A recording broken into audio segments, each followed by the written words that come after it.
We all know why you're really here, Desiree. Coach Phillips' voice cuts through the natatorium, deliberately loud enough for everyone to hear. Diversity scholarships might get you through the door, but they don't make you a swimmer. The words slam into Desiree Taylor like a physical blow. She stands dripping at the edge of the Olympic-sized pool, the chlorine scent mixing with the metallic taste of humiliation rising in her throat.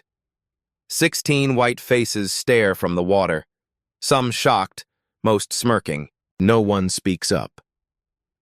But my times were better than half the... Desiree starts, her voice betraying her with a slight tremble. Times? Coach Phillips laughs, the sound echoing off the water. You think this is just about hitting a clock? He gestures dismissively at the electronic scoreboard where just yesterday, Desiree's name had appeared in the top 3. This is about technique, precision, understanding the culture of the sport. The last phrase hangs in the air, its meaning unmistakable. Heather Griffin, team captain with her perfect blonde ponytail, doesn't even try to hide her satisfied smile. Blake Peterson, whose father chairs the school board, actually whispers, finally, loud enough for Desiree to hear.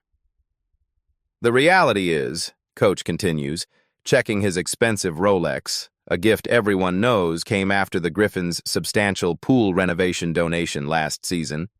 Some people just don't fit our program, no matter how hard they try. A single droplet of pool water trails down Desiree's face, indistinguishable from what might be a tear. The fluorescent lights seem to intensify, spotlighting her as the only dark face in the blindingly white space. You can leave your team suit before you go, Coach adds, already turning away.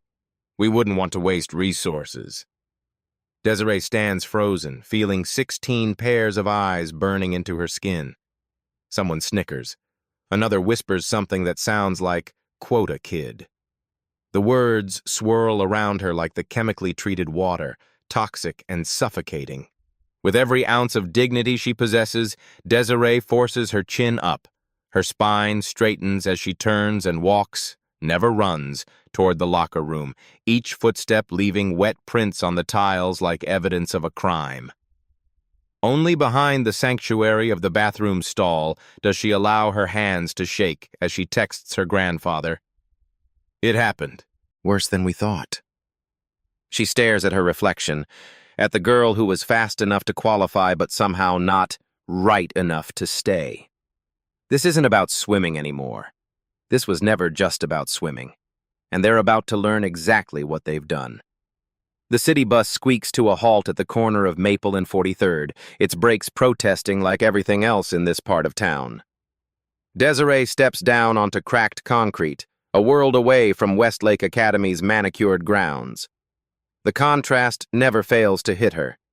20 minutes by bus separates gleaming luxury cars from rusted chain-link fences, verdant lawns from concrete patches where weeds fight to breathe. She walks 3 blocks to the Parkview Apartments, a name that mocks the total absence of any park or view. The elevator's out, again, so she climbs 5 flights, her swim bag heavy on her shoulder. Not that she'll need it anymore. That you, Butterfly? Her grandfather's voice greets her before she's fully through the door. Elton Taylor sits at their small kitchen table, dinner already waiting. At 68, he moves slower these days, but his eyes miss nothing. Hey, Pops. She drops her bag, forces a smile that doesn't reach her eyes. You're home early. His voice is steady, but the lines around his mouth deepen. He already knows. Desiree takes a seat, pokes at the food he's prepared. Coach Phillips cut me today. Said my technique wasn't precise enough. Elton nods slowly, his face a careful mask. But Desiree sees it. The quick flash of pain, then resignation, then something harder settling in his eyes.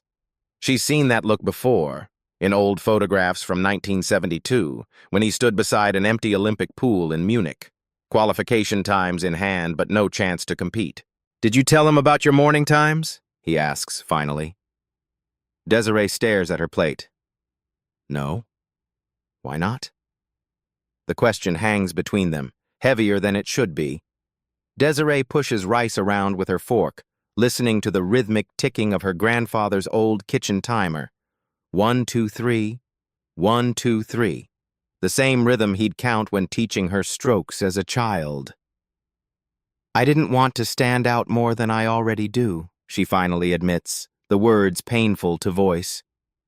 I'm already the only black girl on the team, the only scholarship kid, the only one who takes the bus instead of driving Daddy's BMW. Her voice catches.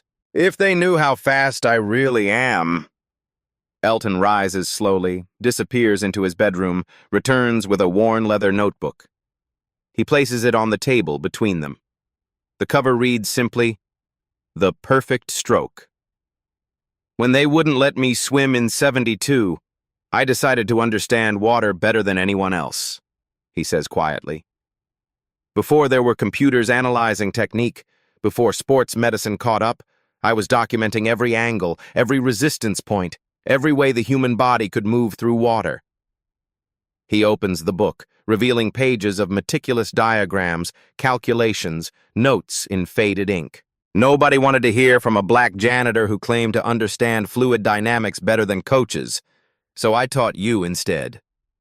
Desiree remembers those early mornings at the community pool, age 7, her grandfather's patient voice counting strokes while other kids slept. How the water felt different when she followed his instructions, like it parted for her, welcomed her. From his wrist, Elton removes his everyday watch, an ordinary-looking digital timepiece that Desiree knows is anything but ordinary. Professional grade, waterproof to extreme depths, capable of recording split-second intervals with precision most Olympic timers would envy. You've been holding back, he says, not a question. Desiree nods. At team practices, I go full speed only during my 5 a.m. sessions at the community pool when nobody's watching. Why? She looks away. You know why, Pops. The last time a black girl outswam everyone at Westlake, that was 20 years ago, he interrupts, though they both know nothing's really changed. The phone rings, breaking the moment. Desiree answers, her face darkening as she listens. She hangs up, hands trembling slightly. That was Ms. Abernathy, the guidance counselor. My academic scholarship requires an extracurricular activity. I have 3 weeks to find a replacement for swim team, or they'll review my status. Elton's jaw tightens as he glances at the stack of medical bills partially hidden under a cookbook. Bills for medication he pretends isn't as expensive as they both know it is. 3 weeks, he repeats, his voice low. His fingers tap the edge of the notebook. 1, 2, 3.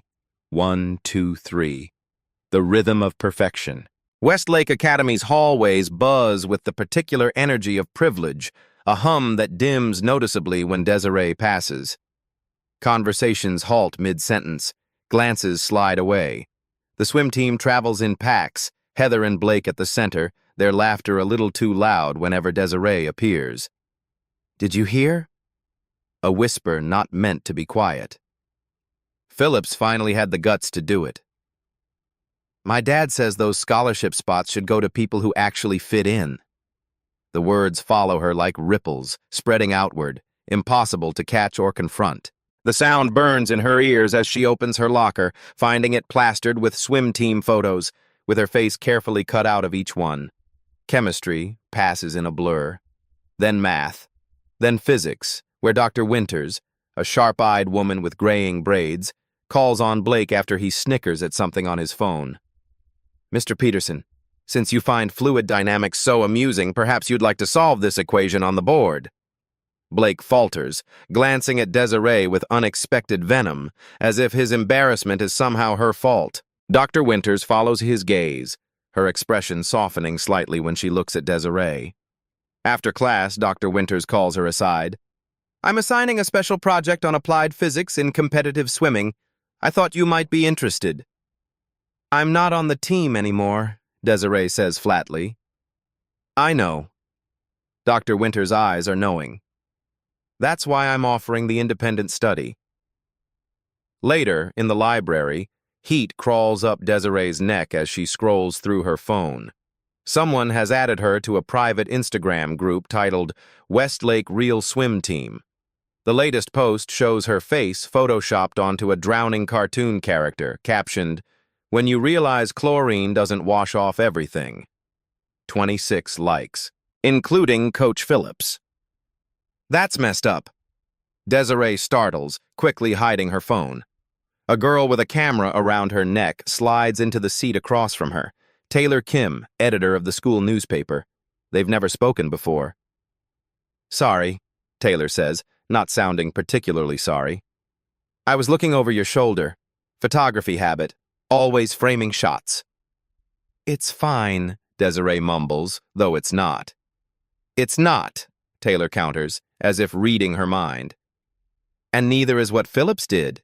You qualified fair and square." Desiree looks up, surprised. "How do you—" "I cover sports for the paper. I record all the trials." Taylor leans forward, "Including the part where your butterfly time was actually better than Heather's before Phillips adjusted the official record." Something cold settles in Desiree's stomach. "He changed my times?" Taylor nods.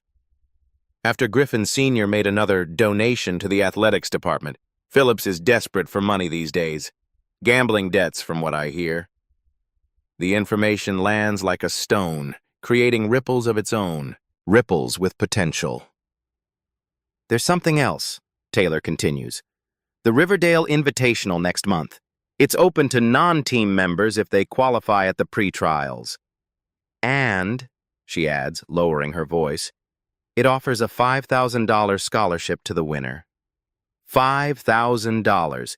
Enough to cover Pops's medication for months. Enough to ensure Desiree's academic scholarship doesn't become another thing they can take from her. Her meeting with Ms. Abernathy later that afternoon only underscores the stakes. "I'm concerned, Desiree," the counselor says, peering over wire-rimmed glasses. "Your scholarship review is coming up, and without extracurriculars—" She lets the sentence hang. That evening, Desiree returns home to find her grandfather asleep in his chair, an empty pill bottle on the side table. He looks older when he sleeps, the lines in his face deeper. On the counter beside him sits a notice. Insurance has denied coverage for his next prescription refill. She picks up his weathered notebook, fingers tracing the title, "The Perfect Stroke." Not just a technique now, a necessity. The natatorium is different at 5:30 a.m., empty of voices, filled instead with the meditative echo of water drops from distant pipes. Shadows pool in corners where bright fluorescents don't reach. The water itself seems darker, more mysterious, a silent conspirator. Desiree moves silently through the staff entrance. The janitors know her grandfather. They've granted her this secret access for months without question. Brotherhood, Pops calls it. The invisible network of people who keep places like Westlake running while remaining unseen themselves. She changes quickly, sets her grandfather's digital watch on the starting block, and slides into the water without a ripple. For several minutes, she simply floats, letting the water accept her weight, become an extension of her body rather than an adversary. Then she begins. The techniques in her grandfather's notebook aren't merely about speed. They're about perfection of form, about understanding how water molecules interact with human anatomy. Her arms slice through the surface at precisely calculated angles. Her kick generates maximum propulsion with minimal resistance. Her turns are tight, explosive, precise to the millimeter. Lap after lap, she builds rhythm, each stroke flowing into the next. In the quiet pool, there is no team, no coach, no scholarship at stake, just Desiree and the water dancing their private dance. On her 12th lap, she registers movement at the pool's edge. A shadow where there shouldn't be one. She completes her turn, kicks off the wall, and sees him, Coach Phillips, standing slack-jawed at the pool's edge. Behind him, two men in expensive suits clutch coffee cups, equally stunned. Desiree falters for half a second, then forces herself to complete the lap with perfect form. When she touches the wall, she's breathing hard, but not from exertion. "What are you doing in here?" Phillips demands, but his voice lacks conviction. His eyes keep darting to the watch display, which shows a time that would have qualified for state championships. Swimming, Desiree answers simply, pulling herself from the pool. Coach Phillips steps closer, lowering his voice. These gentlemen are from the Riverdale Athletic Foundation, potential donors. His eyes narrow. What you just did, that wasn't the technique of someone who's been cut for form issues. No, Desiree agrees. It wasn't. The coach's expression shifts, calculation replacing shock. Listen, perhaps I was hasty in my assessment. Why don't we discuss your reinstatement? The team could use your talent after all. One of the suited men steps forward, extends a business card. That was extremely impressive, young lady. Coach Phillips didn't mention your name when discussing the team's top prospects. Because she's not currently on the team, Phillips interjects quickly. A temporary situation we're resolving. He turns to Desiree, voice dropping to a whisper. We can work this out. You get back on the team, these gentlemen make their donation. Everyone wins. All you need to do is understand how things work here. Some parents are very invested in their children's positions. The implication is clear. Return, but know your place. Win, but not too much. Exist, but don't shine. Desiree looks at the coach, then at the expensive watch her grandfather entrusted to her. She thinks of the Instagram posts, the cutout photos, the falsified times, the sacrifices her grandfather made so she could attend this school. I understand exactly how things work here, Coach, she says, her voice steady. And I'll be at the Riverdale Invitational next month, as an independent qualifier. Phillips's face darkens. Don't be stupid, you need a team behind you. No, Desiree corrects him, gathering her things. I need a fair race, just once. As she walks away, she hears one of the donors asking pointed questions about team selection criteria and scholarship allotments. Small ripples, growing larger. The community pool at Dawn Heights Recreation Center has always been Desiree's second home.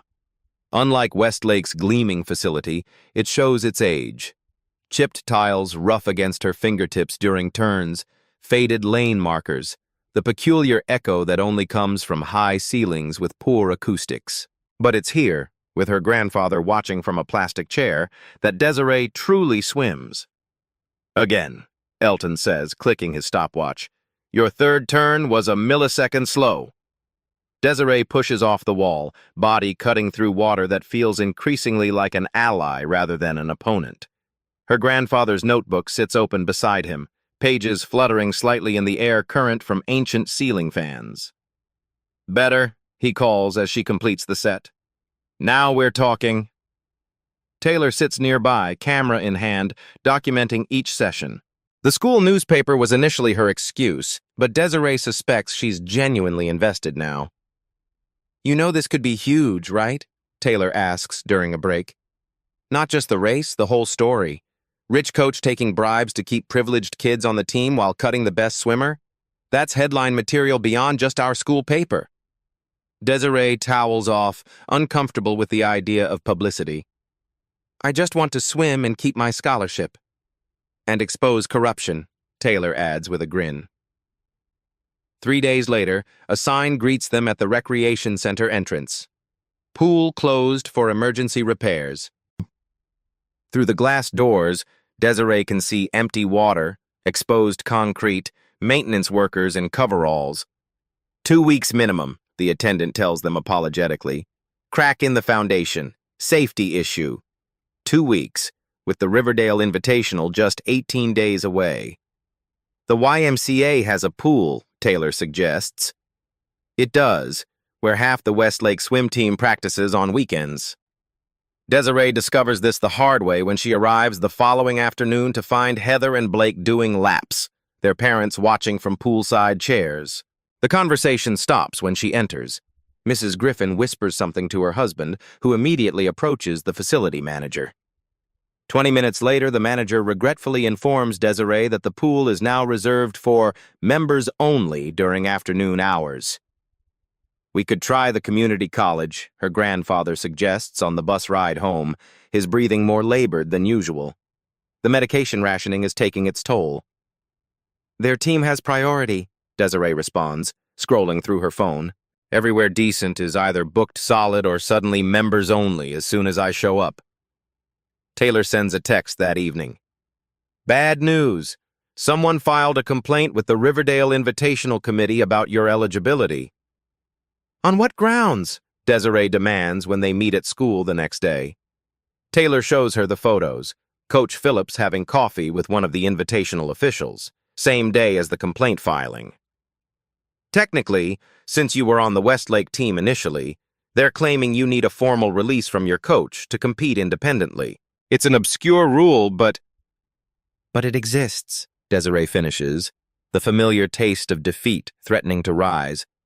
Dr. Winters finds her after physics class, takes one look at her face and says, "My office. Now."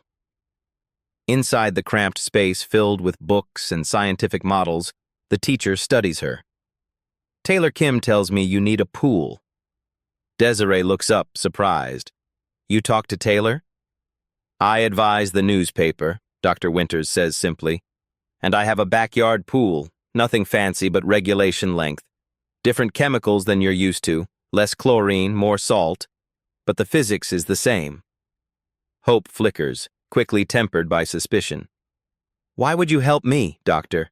Winters opens a drawer, removes a faded photograph, a younger version of herself on a swimming podium, circa 1990s. Because 30 years ago, I was you. Different prejudice, same story. She taps the silver medal around her neck in the photo. Should have been gold. That evening, Desiree calls home from Dr. Winters' backyard, watching the sunset reflect orange across the surprisingly professional-grade pool. Pops, I found a place to... She stops, hearing her grandfather's ragged coughing. Pops, you okay? The coughing subsides. Fine, Butterfly, just the usual.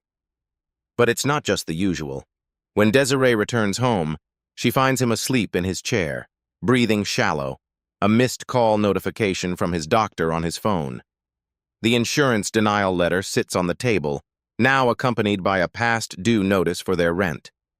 For the first time, doubt creeps in. What is she doing? Training for a swim meet while her grandfather needs help? She should be looking for a part-time job, not chasing some redemption fantasy. She's halfway through a job application on her phone when Elton wakes up. What's that? He asks, voice rough from sleep. Job listing. Quick Stop is hiring cashiers. Her grandfather's eyes narrow. And the invitational? Can wait. We need money now, not maybe in a month. Elton sits up straighter, reaches for his notebook. No. Pops? No, he repeats more forcefully. I gave up my chance once. Told myself there would be other races, other times. There weren't. He opens the notebook to its final pages, sections Desiree has never seen before. These are the last techniques I developed. Never had a chance to use them. Never taught them to you because I was saving them. Saving them for what? His eyes meet hers, fierce despite his weakened state. For when you needed to be undeniable. The Riverdale Aquatic Center gleams like a cathedral of water and light. Glass walls soar upward, morning sun streaming through to dance across the Olympic-sized pool where state champions have been crowned for decades. The sound hits Desiree first. Hundreds of voices echoing off water and tile, creating a roaring sea of noise, unlike the quiet pools where she's trained. Elton moves slowly beside her, leaning more heavily on his cane than usual.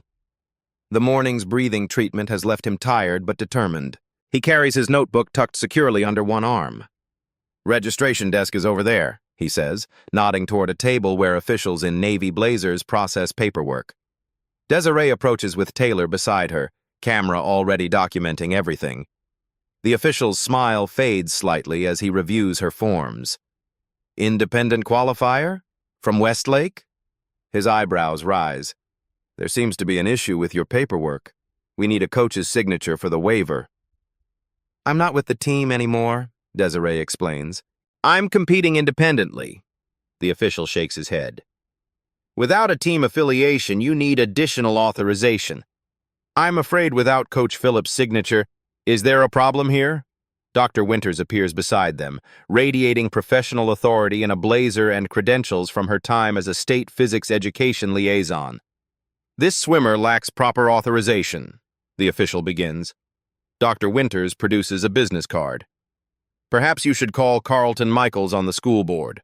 He and I were just discussing Westlake's independent qualification protocols yesterday. Fascinating conversation about Title IX compliance. The official's expression shifts. He makes a phone call, speaking in hushed tones while glancing repeatedly at Desiree. When he returns, his smile is back, strained but present. Everything appears to be in order after all. Lane assignment will be posted before preliminaries. As they walk away, Desiree whispers, "Who's Carlton Michaels?" "School board president, Dr. Winters answers. "And an old friend who doesn't appreciate athletic departments operating like private clubs." Across the pool deck, Desiree spots the Westlake team arriving in matching warm-ups. Coach Phillips freezes momentarily upon seeing her, then quickly gathers his swimmers, speaking intensely. Heather and Blake keep looking over, their expressions a mixture of disbelief and contempt. Taylor has set up multiple recording points around the pool, her press credentials allowing her access other spectators don't have. "Live streaming to the school's social media," she explains. "Half the student body is watching already." The preliminaries pass in a blur of noise and movement. Desiree places second in her heat, deliberately holding back just enough to qualify without revealing her full capability. Coach Phillips watches with narrowed eyes from the sidelines, stopwatch in hand, recalculating with each lap. Between heats, Desiree notices her grandfather looking pale, sitting heavily on a bench. She rushes over, heartbeat accelerating with fear rather than exertion. "Pops? Should we go? We can leave right now if—" "Don't you dare," he rasps, gripping her hand. His eyes are fierce despite his labored breathing. "This is your moment. Been waiting for it since you were 7 years old." He removes his watch, presses it into her palm. "Final turn," he whispers. "Remember page 47, the momentum shift at exactly 3/4. Nobody teaches that technique anymore because nobody understands the physics of it." The finalists are called to their positions. 8 lanes, 8 swimmers, 7 from established teams with professional coaches. And Desiree, lane 5, independent, grandfather's watch secure on her wrist. As she adjusts her cap and goggles, she sees Heather in lane 4, whispering something to Blake in lane 3. They both laugh, looking pointedly at Desiree. Coach Phillips stands behind them, arms crossed, expression unreadable. "Swimmers, take your marks." Desiree closes her eyes briefly, feels the cool starting block beneath her toes, visualizes water molecules, their interaction with her body, the perfect angles her grandfather calculated decades ago while the swimming world ignored him. The buzzer sounds. 8 bodies hit the water simultaneously. The roar of the crowd fades into a muffled underwater hum as Desiree finds her rhythm immediately. The first 50 meters pass in perfect form, arms slicing, legs propelling, body riding the fine line between surface and depth that minimizes resistance. At the turn, she's even with Heather, a hair behind Blake. She can see Coach Phillips from the corner of her eye, his face tightening as he realizes she's keeping pace. Second 50. Desiree applies Dr. Winters' physics lessons, adjusting her arm entry to account for the pool's unique current patterns. She pulls ahead by a quarter length, feeling the water resist, then yield as theory becomes practical advantage. Third 50. Blake kicks harder, closing the gap, his technique forceful but wasteful. Heather matches him, drawing even with Desiree again. The taste of adrenaline fills Desiree's mouth, metallic and electric, as she maintains perfect form despite the burning in her muscles. Final turn approaching. This is where champions are made, where her grandfather's forbidden technique will either prove revolutionary or fail completely. 3/4 to the wall, Desiree initiates the sequence. A subtle shift in body position, almost imperceptible, right shoulder dropping precisely 2 centimeters lower than conventional technique dictates. As she flips, her momentum transfers differently, the physics creating a slingshot effect that conventional swimming wisdom says is impossible. She feels it instantly, the water becoming not an obstacle but a launching mechanism. Her body rockets from the wall with velocity that surprises even her, propelling her a full body length ahead before the others have completed their turns. The final 25 meters unfold in slow motion. Desiree feels every water molecule, every subtle current. The resistance against her palms, the lift along her torso, the precision of each kick, all calibrated to maintain the advantage her turn created. Coach Phillips's face as she passes is a portrait of disbelief. Heather and Blake thrash desperately behind her, their perfect technique dissolving into panicked effort. Desiree's hand hits the wall. The pool erupts into chaos. The scoreboard flashes her time, a full second faster than the Westlake record that has stood untouched for 15 years. Officials huddle, checking and rechecking the electronic timing system, unable to believe what they've just witnessed. Stunned silence gives way to thunderous applause as spectators, many from Westlake who came to support their team, find themselves cheering for the independent swimmer who just rewrote their understanding of what was possible. The applause vibrates through the water, through the pool deck, through Desiree's body as she hangs on the edge of the lane, breathing hard, the reality of what just happened washing over her in waves.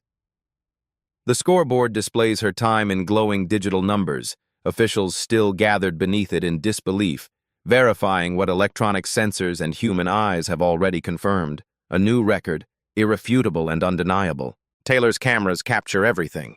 The stunned expressions of the Westlake team, Coach Phillips's ashen face, the scoreboard with Desiree's name at the top, and most importantly, Elton Taylor rising shakily to his feet, tears streaming unashamedly down his weathered face. "That's my granddaughter," he tells anyone within earshot, voice breaking with pride. "That's my butterfly." A local news crew, alerted by Taylor's live stream that has already garnered thousands of views, pushes through the crowd. Microphones appear in Desiree's face as she climbs from the pool, water cascading from her shoulders. "How does it feel to break the record? Were you surprised by your performance today? Why aren't you swimming for Westlake's team?" Before Desiree can answer, a woman in an expensive suit approaches. Dr. Nelson, head of the Westlake School Board, her expression a mixture of confusion and growing concern. She's followed by Carlton Michaels, the board president Dr. Winters mentioned earlier. "Ms. Taylor," Dr. Nelson begins formally, "I was under the impression you were cut from the Westlake swim team for technical deficiencies." The question hangs in the air, cameras still rolling, capturing every word. From the corner of her eye, Desiree sees Coach Phillips attempting to slip away. Taylor adjusts her camera angle to ensure he remains in frame. "Yes, ma'am," Desiree answers, standing tall despite the water still dripping from her body. "Coach Phillips determined my technique wasn't precise enough for Westlake standards, Doctor." Nelson's eyes flick to the scoreboard, then back to Desiree. "And yet you just broke our school record by a full second." "Yes, ma'am." "As an independent swimmer." "Yes, ma'am."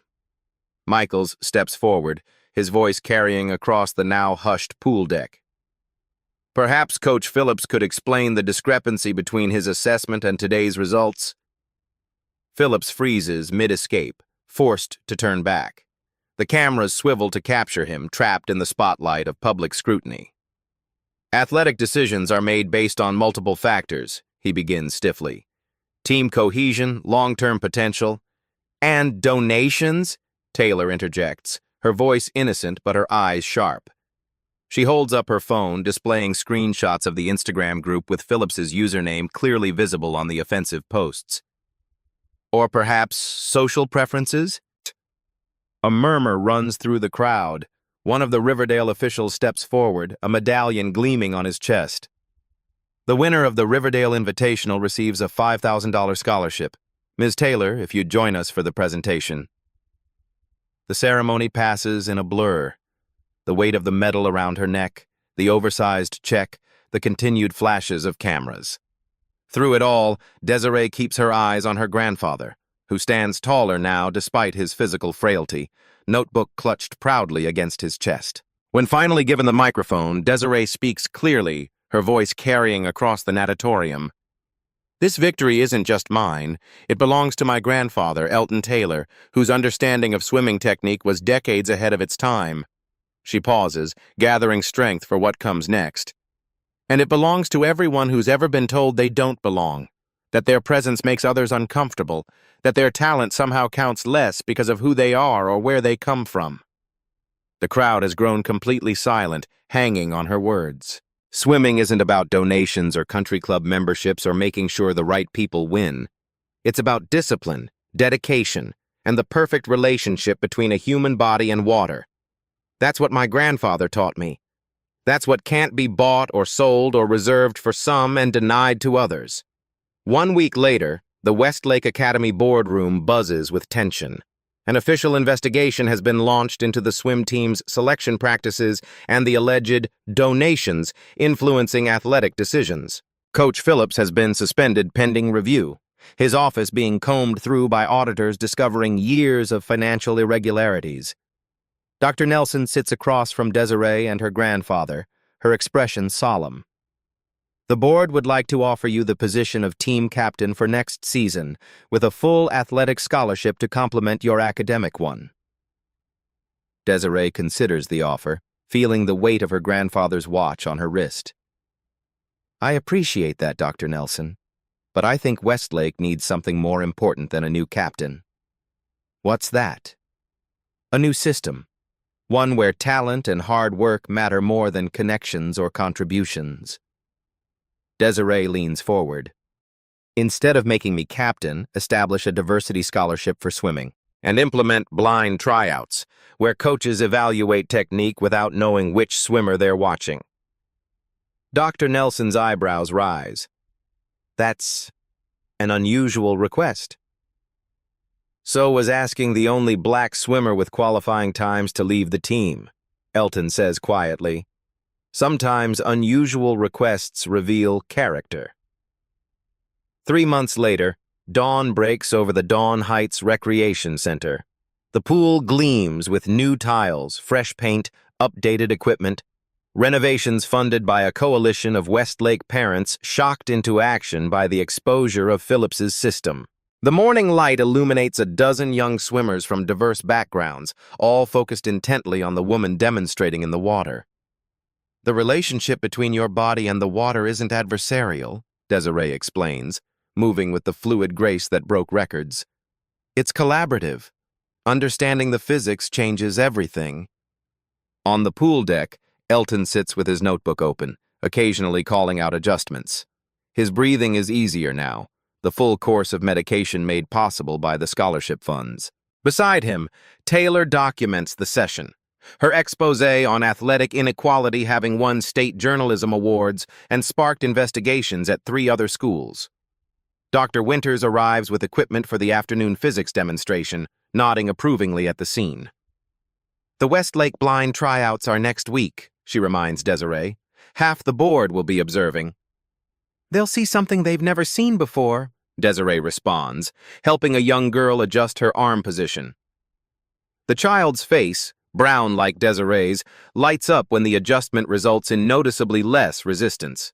Blake Peterson appears at the entrance to the recreation center, hesitating before stepping inside. He's without his usual entourage, dressed in street clothes rather than Westlake colors. Desiree notices him first, her body tensing instinctively. What do you want? Taylor asks, stepping protectively between him and the pool. Blake raises his hands slightly. Just to talk. 5 minutes.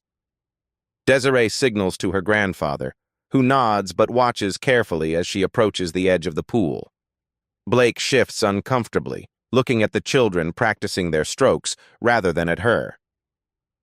My dad resigned from the board, he says finally, after the audit found his signature on some of Phillips's financial approvals. Desiree says nothing, waiting. He didn't know about the Instagram group, Blake continues, or about Phillips changing times. He just wanted me to have advantages. He looks up finally, meeting her eyes. I knew, though, about all of it. The admission hangs between them, unexpected and raw. Why are you here, Blake? Desiree asks, her voice neutral. He gestures toward the pool. I heard about what you're doing, teaching kids who can't afford private coaches.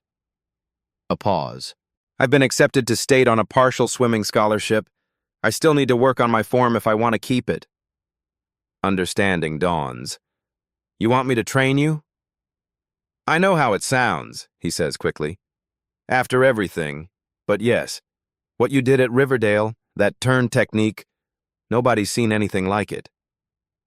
Desiree studies him, remembering his whispered finally when Coach Phillips cut her, the snickering in physics class, the way he never stood up against any of it. Come back Saturday, she says finally, 6 a.m. If you're serious, you'll be on time. Thank you, he says, relief evident. I'll pay whatever your rate is. You don't pay with money, Elton interrupts, having moved closer during their conversation. You pay by coaching 2 of our beginning students for every hour Desiree works with you. Blake looks around at the diverse group of children, some as young as 7, all from neighborhoods like Desiree's rather than his gated community. I've never coached kids before. Then you'll learn, Elton says simply. That's how it works here. Nobody just takes. Everybody gives back. After Blake leaves, Taylor approaches, her expression skeptical. You're really going to train him? After everything?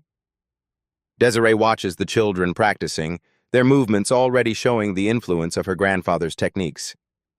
Change has to start somewhere. Might as well be in the water. The following Tuesday, Desiree stands at the edge of the newly renovated Westlake pool. The blind tryout system is in place, swimmers in identical black suits, hair covered, performing for a panel of judges who can see only technique, not identity. Dr. Nelson and the board sit above in the observation deck, clipboards in hand. Dr. Winters stands beside Desiree, their reflections wavering in the water's surface. You ready for this? I've been ready my whole life, Desiree answers. The first prospective team member steps onto the starting block, a girl whose dark skin gleams under the fluorescent lights. Another follows, then another. Desiree recognizes them from her community classes, kids who never would have dared try out under the old system. Behind the observation glass, Dr. Nelson leans forward, watching not the swimmers but Desiree herself, the young woman whose refusal to stay invisible forced an entire institution to confront its failings. Later that evening, Desiree sits with her grandfather on their small balcony. The financial pressure has eased. The scholarship money, combined with Desiree's new position as assistant coach at Westlake and paid consultant to 3 other school districts implementing similar blind tryout systems, has brought stability they haven't known in years. Did I ever tell you why I started swimming? Elton asks, his voice stronger these days, the medication working as it should. Because you were fast, Desiree answers, the familiar story a comfort. No, he smiles. Because water doesn't care who you are. It responds to physics, to understanding, to respect. It's the most honest element there is. Desiree touches her grandfather's watch, still worn daily despite offers from equipment companies to endorse their latest models. The perfect stroke isn't really about swimming, is it? Never was, he agrees. It's about moving through a world that pushes against you, understanding the forces at work, and using that knowledge to propel yourself forward instead of letting it hold you back. The following morning, before the sun has fully risen, Desiree stands at the edge of the Dawn Heights pool. New students wait nervously alongside veterans of her program. Blake arrives precisely at 6, already changed and ready to work with his assigned beginners. Desiree slides into the water, feeling it welcome her as it always has, the one place where she has never had to be less than she is, never had to hide her power or potential. The water doesn't lie, she tells her students, echoing her grandfather's words. It doesn't care about your background or what anyone thinks you're capable of. It responds to technique, to understanding, to respect. She demonstrates the entry, her body slicing through the surface with a precision that still draws gasps from observers. As she completes the lap and turns to her students, she sees Taylor filming from the side, documenting this moment as she has all the others. Some walls aren't meant to be accepted, Desiree tells her students, watching understanding dawn in their eyes. They're meant to be broken, not just by me, by all of us. On her wrist, her grandfather's watch continues keeping perfect time, measuring not just seconds and minutes, but the steady rhythm of change that starts with a single perfect stroke. Did this story of triumph against injustice move you? Want to experience more powerful underdog victories that will leave you feeling inspired and uplifted? Subscribe to Beat Stories now. Our channel delivers the most emotionally satisfying stories of ordinary people achieving extraordinary victories against all odds. From academic underdogs to athletic comebacks, from workplace justice to creative breakthroughs, we showcase real people overcoming real challenges.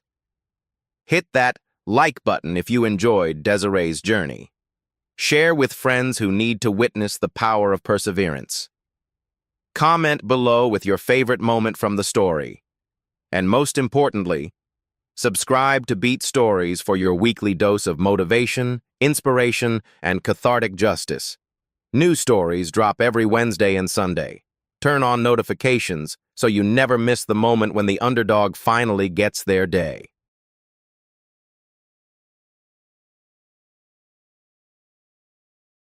Every time someone stands up, speaks out, or refuses to be erased, a new story is born. At Beat Stories, we archive that courage. Subscribe now and help us keep these moments alive, because the more we share them, the harder they are to ignore.